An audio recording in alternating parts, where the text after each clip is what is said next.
Welcome to SEN Insights, powered by Rubrik. I'm Paul Clayton, CEO of SEN and your host today.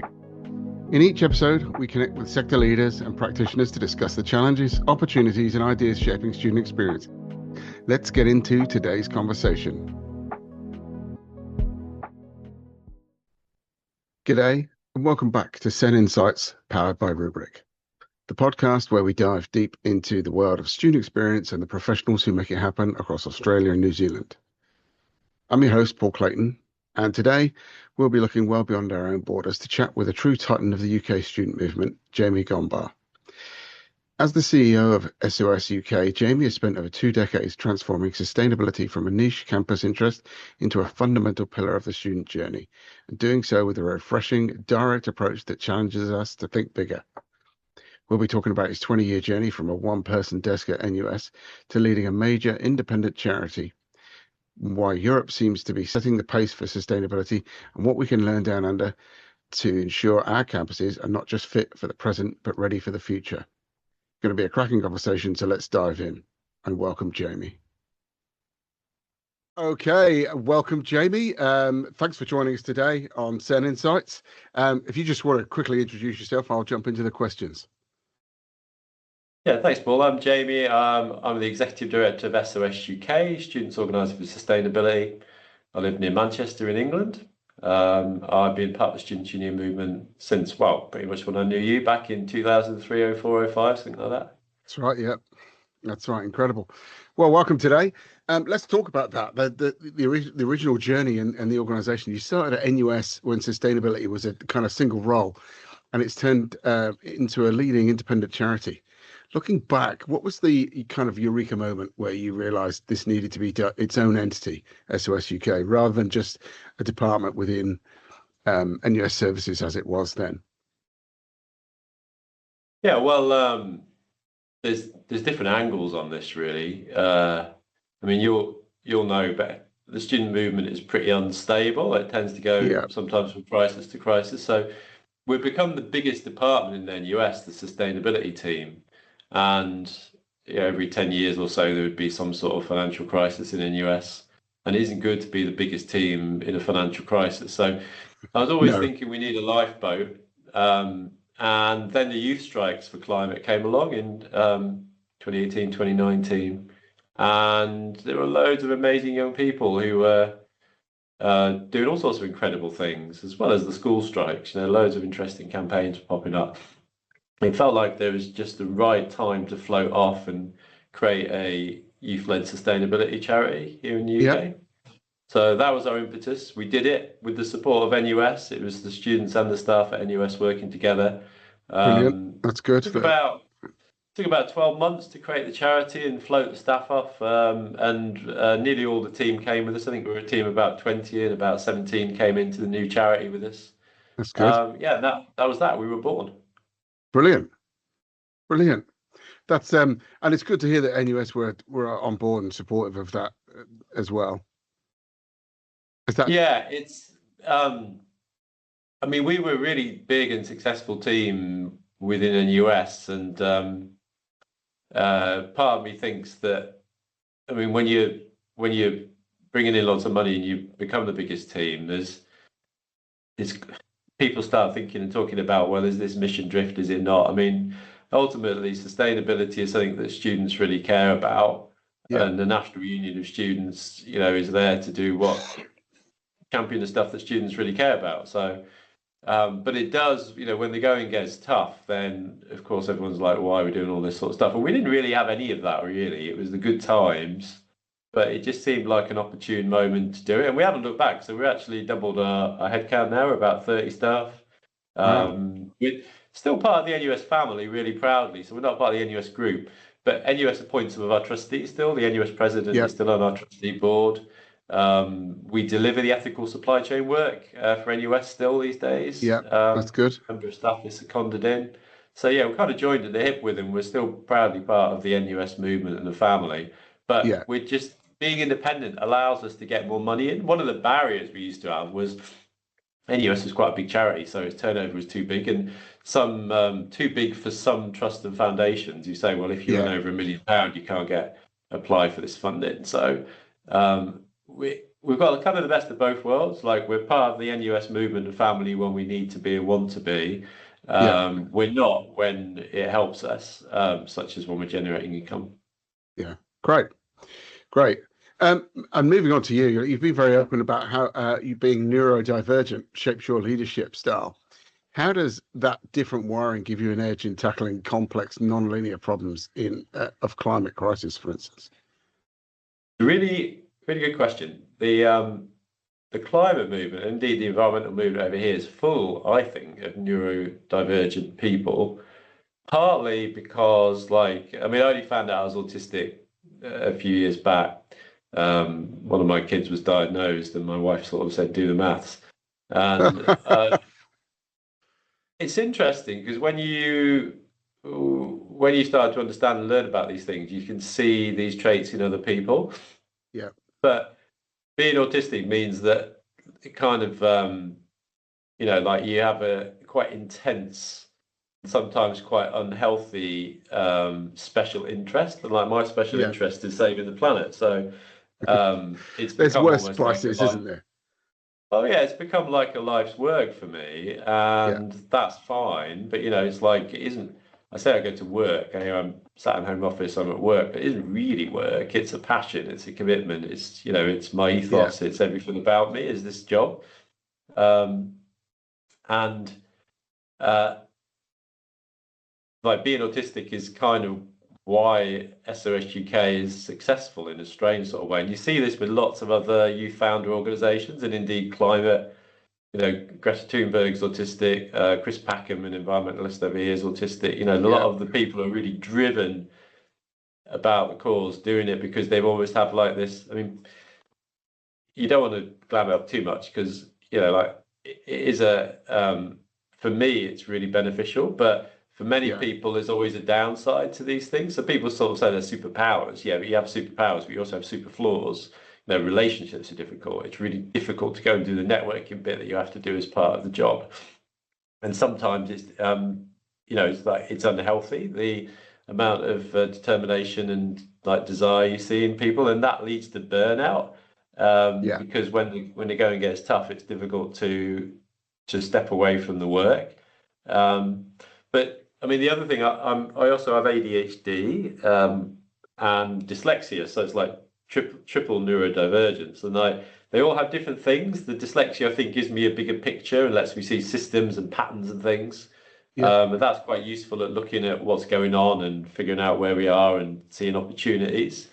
But the ADHD for me means that I'm kind of like I don't, when I'm awake, I'm like full on doing stuff, and when I'm then I would just conk out in the evening and sleep solidly for as long as I can sleep for. But it means that I've got like a good battery pack for this sort of stuff. I just keep charging at it. And but there's like 20 or 30% of autistic people in this country are in work. So there's an awful lot of people who 60, 70, 80% of people who are adults who are diagnosed autistic are on long-term unemployment over here. So I'm one of the lucky autistic people. I'm high functioning and I've got coping strategies.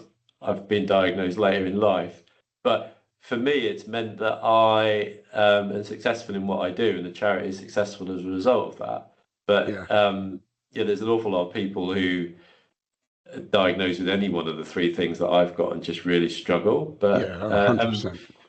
And there's also you probably know the old adage, like you've met one autistic person and you've met one autistic person. Like we're all entirely different, and these sort of codependencies, the different neurodivergences, mean that every mix is very different. So, and I do struggle with some things, but like I do what I do quite well because of the mix of how my brain works. Yeah, it's funny you should say that because I was actually at an appointment with my son.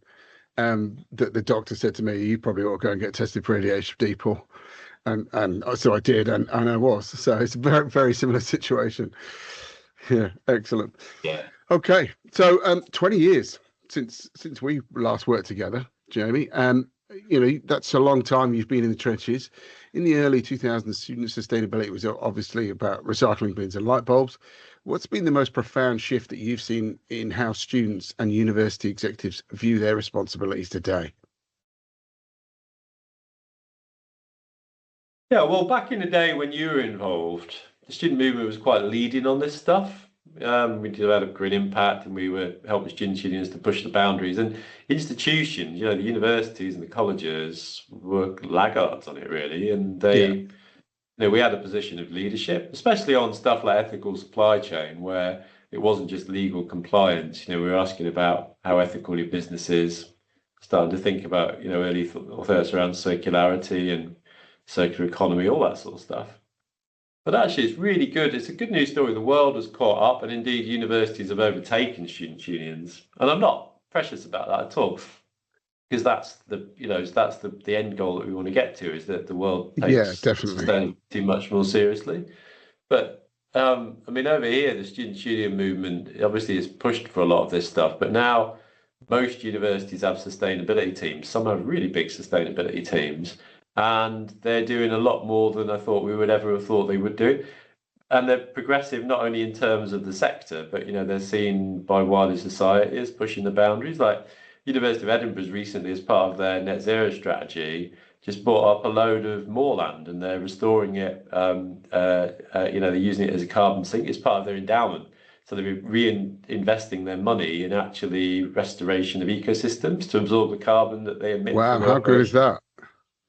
It's amazing. And back in the day, there was really none of that. You're right, it was all about recycling. So, but like society has moved on, and I think that's good. The going's getting pretty tough over here. There's not a lot of money for institutions these days, and tuition fees haven't gone up with inflation.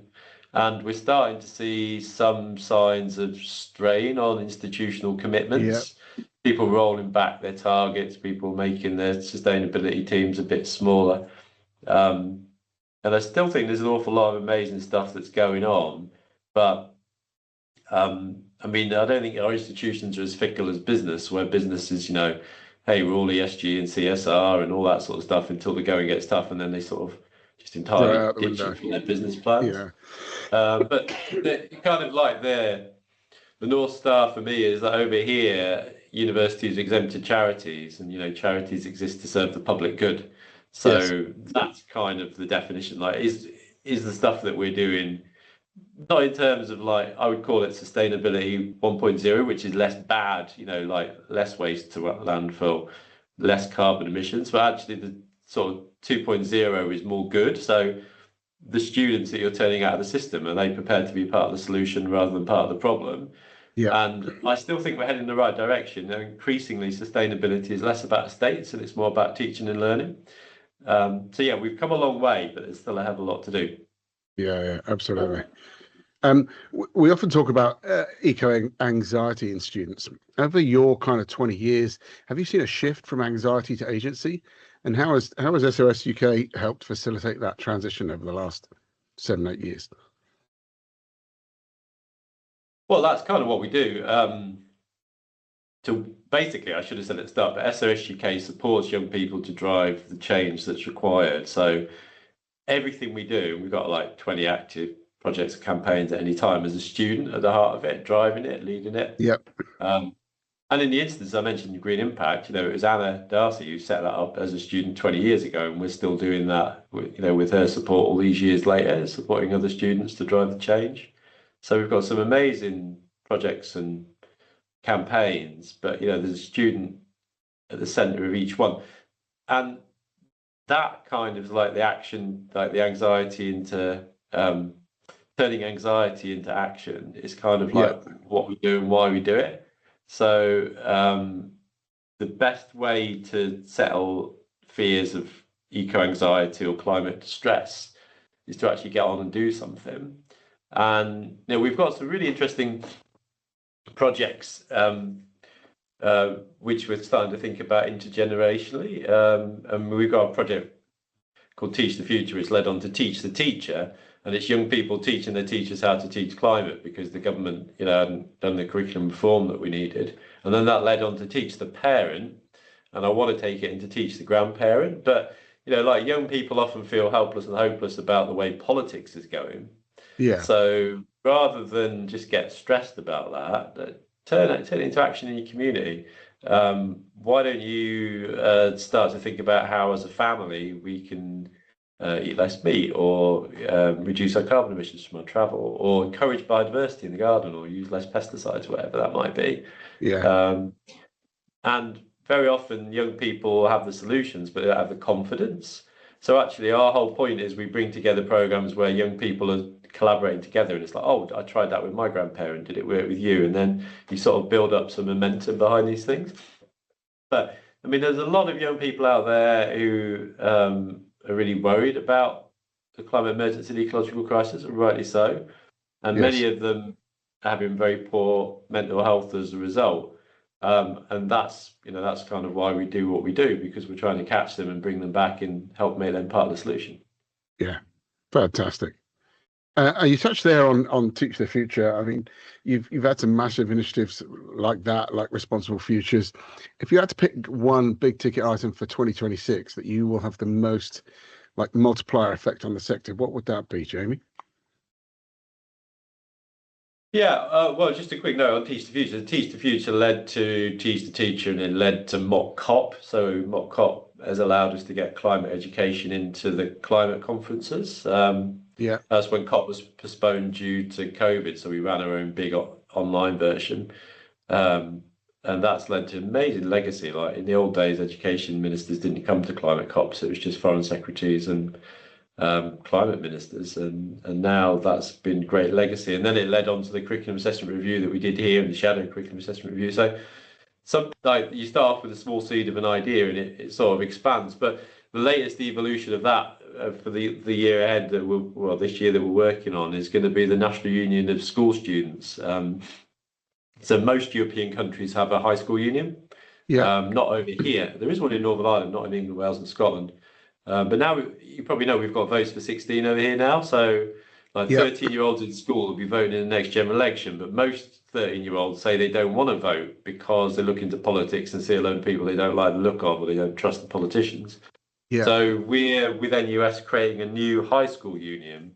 I mean, it might not be a National Union of School Students. You might call it the National Association of School Councils, because every school over here has a school council. And how we can, instead of those school councils looking inwards at the school system, like meal times and lunch breaks and all the rest of it, we want them to start to look outwards and say, well, look, as a generation, we're worried about climate emergency, we're worried about cost of living crisis, SEN provision, trans rights, rise of fascists and racists in society. And then that could start to shape the manifestos of the political classes. Because at the moment, most young people don't vote, even if they will have the vote. And unfortunately, the political classes know that. So they basically give older generations who generally do vote pretty much everything they want, and ignore the younger generations because they know they're not going to use their votes. So we want to introduce democratic processes and procedures and get young people used to democracy at high school. And then obviously it'll be good for SEN and US, because when they get into colleges and universities, they're much more likely to get involved in our democratic processes and run for themselves. So this, we soft launched it, National Union of School Students, but we're doing a proper launch at a major sort of head teachers conference later this year as well. And I think that'll be in the same way NUS, but it was created on the back of the First World War as part of the peace movement over 100 years ago. I think National Union of School Students will be around in 100 years. I think it will be seen as a really important piece of our democracy for young people, certainly. Yeah, and SOS's legacy. That's fantastic. Brilliant work. Okay, so you're currently piloting nature-friendly grounds. Why is the physical footprint of the campus just beyond just carbon becoming such a critical frontier for student experience and well-being? Yeah, well, most critical of our approach since we set the charity up in 2019, we're very heavily focused on climate. I mean, in Australia, obviously, climate is a big thing because the fires and the droughts, and you're a much more hostile climate to live in to start with. But over here, we're getting more intense rain and longer dry periods too. But it's not quite like it is in places like Australia. But nearly all of our work is centered on climate, and nature just formed a very small part of it. And I mean, I'm an ecologist. I did ecology at university, and our chair, Hazel's the chief exec of the British Ecological Society, so professional very body cool. for ecologists. So between us, like, we want to do much more on biodiversity, on nature, because it is a climate emergency and an ecological crisis. You might not know, but the most nature depleted country in Europe is UK. And that's partly because we had the Industrial Revolution. We should be oak forests, and we chopped down nearly all the trees. Yeah. And you turn it into farmland, and intensive farmland has led to, massive biodiversity loss. So we think it's time to start doing more on biodiversity. Biodiversity is good because it does link to mental health, like connecting with nature is quite important. It's a good way of helping build resilience in young people. But also, the two are intrinsically linked. The climate emergency creates the ecological crisis, and biodiversity and ecosystem services can undo. I mentioned about Edinburgh, some of the climate emergency. Yeah, we can make our environment more resilient by thinking about how we plant more trees to catch water, to stop the floods, or how we can take temperatures down in and around classrooms and universities by having more shading and vegetation. So yeah, I think that's really important. I mean, we've for a long time, as an amazing student, ran a project called Hedgehog Friendly Campus, which spun out of Green Impact. And then these little prickly critters, you'll know. I'm not sure if your listeners do, but they're in trouble over here. They're in sort of aboriginal red list decline. Yeah, they're not doing very well at all. Partly because a lot get killed on the roads, but also artificial grass in people's gardens, fences they can't get between them. They're not anywhere near as common as they used to be. But we use that as a way of getting people to start thinking about how we can make our campuses more nature friendly. And loads of schools and colleges and universities take part in the program. We're evolving that into nature friendly grounds. So actually we think that obviously hedgehogs are good because they're symbolic, but we think that every campus should be rich in wildlife. And examples being, you go to university campus over here, it's planted with loads of non-native species. The lawn typically is mown to make it look neat. There isn't really any fruit trees where young people can go and collect and forage and harvest. But there's loads of, it's like collectively, it's about 50,000 hectares of land at university zone. So how some of that is farmland that they rent out, but how can we start to use that land holding as an asset to restore nature? Is a really important conversation. And the other project we've got is called Farming for Carbon and Nature. So it's actually working with universities who own farmland and getting them to work with their tenant farmers. Like, the model we want to get to that is that the farmers grow food that's only eaten on campus, and it's farmed in a regenerative way. So it's actually making the soil better, it's making the ecosystems better, and it's then surveyed and monitored by students who are then out connected with nature. So yeah, we want to do a lot more on it, and that's kind of one of our strategic themes for the next 3 years is, of course, climate emergency, keep pushing on with that, but actually getting young people to start doing more about restoring our nature is a good thing. Yeah, thinking bigger and actually starting to close the loop from a more proactive perspective rather than after it's happened. I like it. Yeah, 100%. Brilliant. So a lot of your work focuses on curriculum reform. Why is it no longer enough to just have Sustainability 101 module? And how are you pushing for sustainability to be more of a thread through every subject from law to medicine? Well, so I think maybe 10 years ago, we would have been happy with the university having a sustainability module and students could opt into it. The problem with that is, like, sustainability isn't optional. Like, living on a hospitable planet is not an option. So why we present it as optional? So we think it should be integrated into all courses, because every career, every life is going to be affected by the climate emergency, ecological crisis. I mean, things are pretty bad now, and it's got really bad just in the last 10 years. 30 or 40 years' time, when the young people in university now have got their own kids and, in the middle of their professions, things are going to be extraordinarily difficult for so many people. So we need to be preparing them. We need to be thinking, not only letting them know what the problem is, but again, it's not just problem-centered education, it's solution-centered. So Yes. every What's their profession, part in putting it right? totally, every profession has, as part of the solution to this problem that we live in, no matter how menial it might seem, if you're going into a profession, or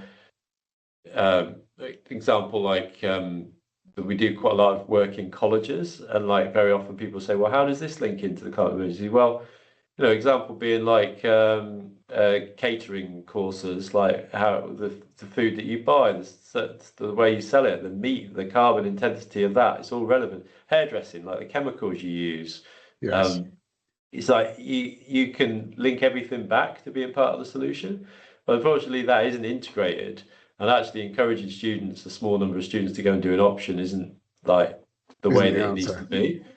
So, I mean, that's partly, you mentioned responsible futures earlier, but that's kind of our way of integrating sustainability into the curriculum. It's student body and staff body working together to demonstrate demand for this from students and academics, and then Yeah. upskilling academic teams so they know about this stuff, and then sort of elevating and celebrating the teaching of sustainability into every subject. And we run that actually now internationally. We run it with a few institutions in Australia, Oh, do you? through the International Association of Universities, the IAU. Yeah. So it's starting to become a bit more mainstream. I mean, there's like over 10,000 universities in the world, and we're working with about 50 now. So we need to, like, that's the challenge. Like, how do we get every university to be doing this stuff Yeah. around the world bloody quickly? Yeah, and that's kind of like our mission, is how do we scale up now as quickly as possible? Well, we'll certainly share it as widely as we can. I'll tell you that much. Oh, thanks. Excellent. So let's talk about that now. That kind of global comparison bit, Jamie, because when I reached out to you, we've not spoken apart from a couple of messages in 20 odd years. It's clear from me living over here that it's very different. From your vantage point in London, Europe often seems light years ahead of where we are in Australia and New Zealand in sustainability policy, campus integration. Is it a matter of culture, political will, or is it just the proximity of the European student movement and having more of a critical mass to kind of force the agenda, do you think? Well, I might check this one back at you in a minute and let you reflect on it, because you'll have the Australian context. But I mean, over here we were till recently part of the European Union, and that was pretty progressive, and it was Yeah. all moving forward together. And the EU bloc was seen as quite ambitious on climate and nature, and some of that's starting to unravel a bit as the right and the far right get a bit organised. But then, of course, Greta Thunberg, the young person at the heart of the climate movement, was from Scandinavia, so Yep. European influences as well. But we're part of the NUS. I mentioned, they've always been through liberation campaigns. National Union of Students over here has always been part of the major societal shifts, whether that's LGBT, whether that's fighting racism, or climate, Yeah. nature. So it's progressive. Liberation campaigns are progressive. It's trying to make society more inclusive and better. And all of that lot combined, I suppose, mean that certainly European and UK have been ahead of the curve on some of this stuff, I would say, globally. But I mean, there's a really interesting sort of soft power thing as well, which means it's important that we are. So because we're English speaking, a load of people from around the world, rich people send their kids to be educated in this country. Yeah, About that's right. 25% of there's 2.3 million students in our universities, about 130, 140 universities. And of those 2.3 million, about 25% are international students. And to be an international student over here, you have to earn quite a lot of money, because the fees are quite a bit higher. So actually, we're educating the great and the good's kids. And this sort of soft power, it's like,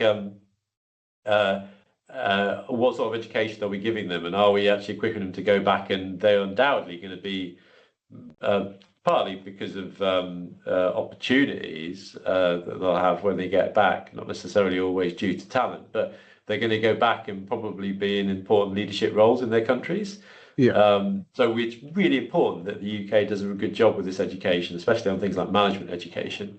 But I'm interested to get your thoughts on what more could be done, or why less has been done in terms of what's happening across Australasia on climate and nature relative to what's happening in the UK.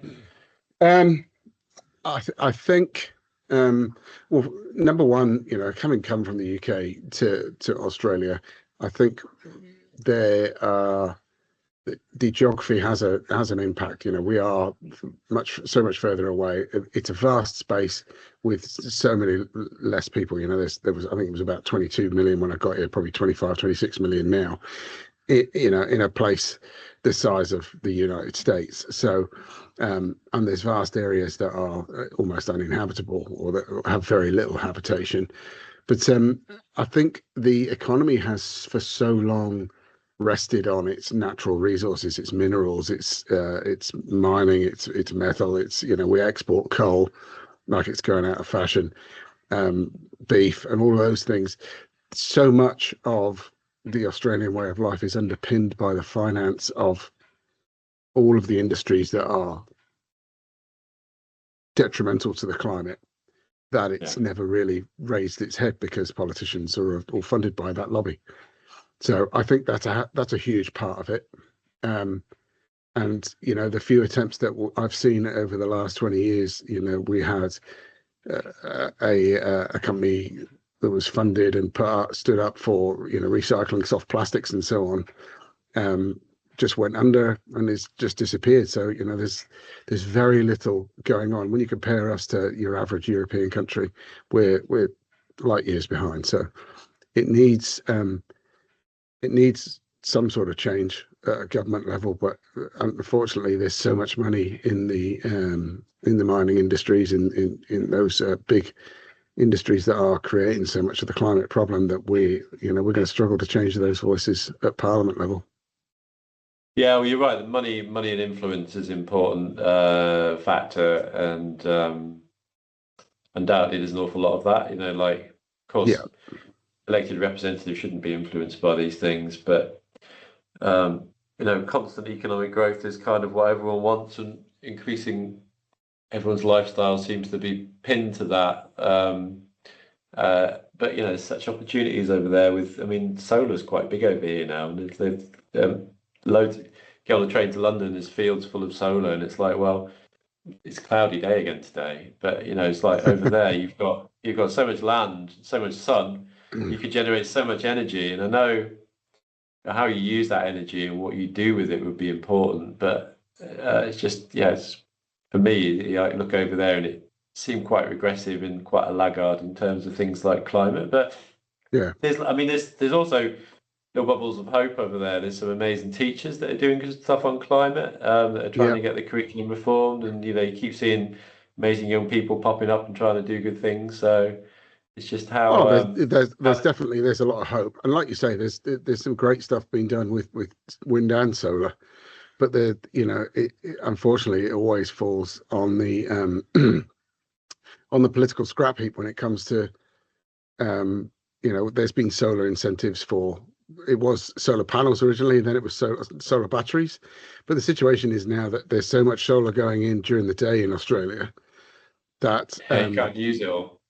That's right. The power, you can't use it during the day because there's no one there. They're all at work. So the power companies don't want it. They won't give you any money for it. So it's, if you haven't got a battery, it's almost doesn't make any sense to have solar anymore. So it's it's a tough journey, but it's one that some people are certainly still fighting. Yeah. Grid overcapacity is a bit of an issue over here as well, but one of the power companies it's all getting technologically quite clever now, so you can charge up your EV. It's free, and in fact, some of them pay you to charge your EV up. So instead of you actually paying money to put energy in your battery, you get paid to take that surplus requirement away. And for me, that's like how we get to a grid where in the future maybe we'll have electric planes, more electric trains, all the rest of it. We just need to make use of that to wean ourselves off fossil fuels. Yeah, totally. Okay. moving on then, Australia and New Zealand, our student experience professions often struggle with the co-curricular versus academic divide, if you like. Europe seems to bridge that better.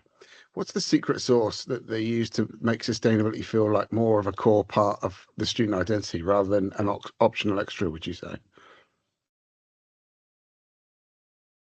Yeah, it's really interesting. I think, I mean, there's student demand for learning about sustainability. We've got this lovely longitudinal tracker we've been doing for about 12 years. 100,000 students have done it through the NUS database over the years. But no, students want to learn more about this stuff.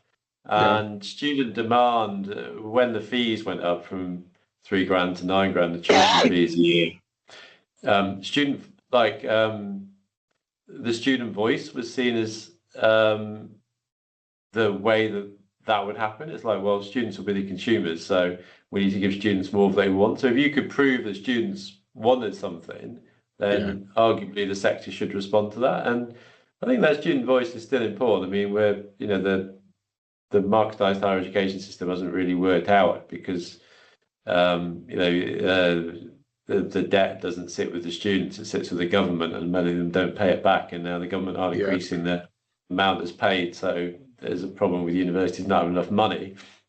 So that sort of student voice narrative is less powerful than it used to be. But students want to learn more about sustainability. For me, the employer angle is really important. You know, employers need these skills. This big green gap, big green skills gap in this country. But yeah, we've got 700,000 unemployed graduates in this country. So how do we ensure that we can prepare more graduates to give industry and business what it actually needs? And for me, that's around competencies. It isn't so much about knowledge and understanding these days because of AI, but actually, how do we apply that knowledge and understanding, which is at our fingertips? So systems thinking, thinking for the long term, critical thinking, agency and resilience, all those sort of things is what we need to be ensuring young people turn out of the system with. Our work is increasingly going upstream into schools. Mentioned about National Union of School Students. We do some interesting projects in schools as well, and we've always done this. But I was talking about with you about how we used to do it with used to have to sell what sustainability in the terms of which the clients will need at the university. So in the old days, it was recycling, it was save money. But these days it's around employability because the percentage of your graduates that get jobs is really important. That's right. Huge. That's right. Huge on the recruitment front. Yeah, well, student satisfaction. If you've got happy students that are going to give good reviews to your university, you're more likely to recruit more students, which is a big thing. But as we go upstream into schools, you've got to use the language of the school system. And for that, for me, that's things like student attendance, student attainment, retention of teachers, well-being, mental health, and all of the stuff that we do will support the agenda of the day with that government. You just need to package it up and reframe it, and that helps mainstream your agenda. So I'm passionate about saving nature, saving climate, saving the planet. That's my drive, but I don't really go on about it when I'm speaking with ministers or civil servants. I'm talking about how this work will help enrich the curriculum, and it will help lead to better attention of students in class and better attendance of those young people that want to come in if they're looking at climate change data in maths, for example, rather than just doing something which is not relevant or interesting. Yeah, absolutely. Yeah, exactly. So we have to be quite clever about how we market what we're doing so that we fit the agenda of the day. And unfortunately, those agendas change quite regularly. So we have to be quite clever about foreseeing the data that we're going to need as well. So like if you think a trend's coming, let's get some data now, because just as the trend's emerging, we can go out and pitch that we're part on the leading edge of it. Yeah. Fabulous. Okay, final one then for our listeners in the tertiary sector down under. What could we do? What's the cheat code? How can we accelerate Australia and New Zealand's sustainability, ethical, environmental agenda so that we can help push the country, the culture, the politicians to a more sustainable journey, what would it be? Well, I think two things really. I mean, an Australian university isn't that different from a UK university, so let's not reinvent the wheel. I mean, we set up SOS International in 2018, 2019, at the same time we set up SOS-UK. It's mostly European centred, though we do quite a bit in Africa now, to get the student body collaborating on shared challenges, because there isn't time to reinvent the wheel. So some of our stuff that we do on divestment campaigns, or some of our programs like Curriculum Reform Responsible Futures, find some young people, support them to get going with it, and let's collaborate. Like we're not precious about what people do with the stuff that we've done, so long as it's impactful. So for me, it's like find some young people, amazing young people who you can empower, and then look for ally organisations like ours where you can genuinely collaborate, share and learn together. That would be a lot quicker than us all having to, because ideally every country would have an NUS like our NUS, and ideally every NUS around the world would be doing amazing things like we did and setting up an SOS-UK. And if we did that, I think we'd stand a chance. But that's taken us 20 years to get to this position over here, and it feels like we're really just getting going with the agenda. I mean, maybe use that as a kind of a leg up, lightning rod to get ahead of the game over here. I mean, I'd love there to be a powerful NUS in every country doing all this sort of stuff. But in the absence of that, let's all just collaborate. I mean, we've got some of the solutions that are good to go, and some of the programs, like Nature Friendly Grounds will work well in any country. It's just obviously different nature. And Teach the Futures, our curriculum reform campaign. You just got to find the students. And then Responsible Futures is the bit that we embed it in with academics. So we're also just doing one other really interesting project. We launched it last week, the Association for Quality Economics, which is, I mean, having been in the sector for 20 years, I'm still finding my way around the infrastructure, but the quality agenda is really important. And over here, the professional body for economics, the Royal Economic Society, doesn't bother to accredit business schools and faculties of economics, partly because they believe that it should be a deregulated market rules sort of a system. So they don't want to be the regulator. They don't want to be the accreditor. So we've just created the world's first student-led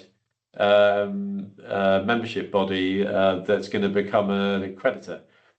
So students will be accrediting business schools for how economics is taught. And again, that doesn't have to be just a UK thing. We can collaborate. We can take that to business schools and faculties of economics in Australia and New Zealand right now.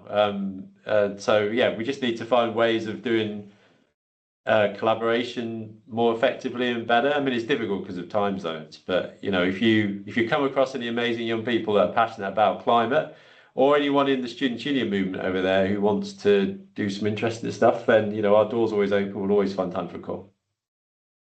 Fantastic, Jamie. Listen, that felt like a bit of a challenge, I've got to say, and one that I welcome. So what I'll do is I'll take this and see where I can't G up a few people around our membership and see if we can't make a bit of that happen, at least start that process, because I think that's a really exciting opportunity.